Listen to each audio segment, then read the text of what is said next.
नमस्कार। आप देख रहे हैं वी न्यूज नेटवर्क। मैं हूं उपेंद्र यादव। आज की सबसे बड़ी राजनीतिक खबर, प्रधानमंत्री नरेंद्र मोदी द्वारा बिहार में नमामि गंगे परियोजना के तहत 6 सीवेज ट्रीटमेंट प्लांट के उद्घाटन पर अब सियासी बयानबाजी तेज हो गई है।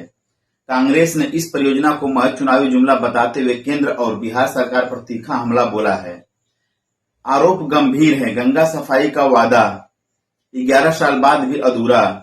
क्या सच में मां गंगा और ज्यादा प्रदूषित हो गई हैं? और क्या यह पूरा अभियान सिर्फ विज्ञापन और उद्घाटन की स्क्रिप्ट बनकर रह गया है? आइए विस्तार से जानते हैं कांग्रेस के आरोपों और सरकार के वादों की पूरी कहानी। प्रधानमंत्री नरेंद्र मोदी ने शुक्रवार यानी 20 जून को बिहार में नमामि गंगे योजना के तहत 6 नए सीवेज ट्रीटमेंट प्लांट का उद्घाटन किया। सरकार का दावा है कि यह परियोजना गंगा नदी की सफाई और जल प्रबंधन के लिए एक महत्वपूर्ण कदम है, लेकिन जैसे ही उद्घाटन हुआ विपक्ष ने मोर्चा खोल दिया। कांग्रेस के वरिष्ठ नेता और पार्टी महासचिव जयराम रमेश ने सोशल मीडिया प्लेटफॉर्म एक्स पर एक के बाद एक पोस्ट करते हुए प्रधानमंत्री और नीतीश सरकार द्वारा दोनों पर निशाना साधा। उन्होंने लिखा, बिहार ही नहीं पूरे देश में मां गंगा पहले से ज्यादा प्रदूषित हो चुकी हैं। गंगा स्वच्छता अभियान भ्रष्टाचार का ब्लैक होल बन गया है। भारी प्रचार, शिलान्यास और उद्घाटन के बाद नतीजा शून्य है। उन्होंने इसे विज्ञापन जीवी राजनीति करार दिया और सवाल पूछा कि जनता को कब काम दिखाई देगा।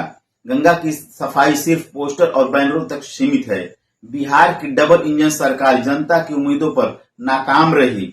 और यही नहीं, कांग्रेस ने राज्य की कानून व्यवस्था, आरक्षण और बेरोजगारी को लेकर भी सरकार को घेरा। जयराम रमेश ने कहा, बिहार में अपराध बेलगाम है। हर दिन हत्याएं, लूट और महिलाओं पर हमले हो रहे हैं। युवाओं के पास ना रोजगार है ना भविष्य। मजबूरी हो रहा है पलायन करना। सासाराम से कांग्रेस सांसद मनोज कुमार ने प्रेस कॉन्फ्रेंस कर दावा किया कि बिहार में बनाए गए 13 में से सिर्फ 7 सीवेज ट्रीटमेंट प्लांट ही काम कर रहे हैं। बाकी प्लांट या तो अधूरे हैं या तकनीकी खामियों से जूझ रहे हैं। उन्होंने ये भी आरोप लगाया कि बाढ़ नियंत्रण और पीने योग्य गंगा जल जैसे बुनियादी वादों पर सरकार नाकाम रही है। एनजीटी यानी नेशनल ग्रीन ट्रिब्यूनल ने भी गंगा की सफाई में लापरवाही को लेकर बिहार सरकार पर 50,000 का जुर्माना लगाया है। तो सवाल उठते हैं, क्या वाकई नमामि गंगे एक सफाई मुहिम से ज्यादा एक चुनावी ब्रांड बन चुका है? क्या यह परियोजना आम जनता के लिए है या फिर सिर्फ राजनीतिक मंचों के लिए?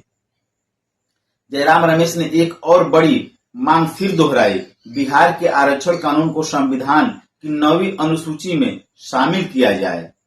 उन्होंने कहा, बिहार सरकार ने जाति जनगणना के आधार पर 65% आरक्षण का प्रस्ताव दिया था, मगर यह मामला अब अदालत में लंबित है और सरकार इस पर चुप्पी साधे हुए है। उन्होंने कहा, एससी, एसटी, ओबीसी और ईबीसी वर्गों को न्याय दिलाने के लिए संविधान संशोधन जरूरी है, लेकिन डबल इंजन सरकार अब इस मामले में बच रही है। तो कुल मिलाकर कांग्रेस का वार तीखा है, आरोप बहुआयामी है। गंगा सफाई, भ्रष्टाचार, अपराध, आरक्षण, बेरोजगारी और पलायन। सरकार की ओर से अब तक इन बिंदुओं पर कोई स्पष्ट प्रतिक्रिया नहीं आई है, लेकिन सवाल गंभीर हैं और जनता जवाब चाहती है। आखिर मां गंगा की सफाई एक राजनीतिक वादा रहेगी या धरातल पर भी कोई बदलाव दिखाई देगा? क्या बिहार को मिलेगी वो साफ हवा और साफ पानी जिसकी बात सरकार हर मंच से करती है?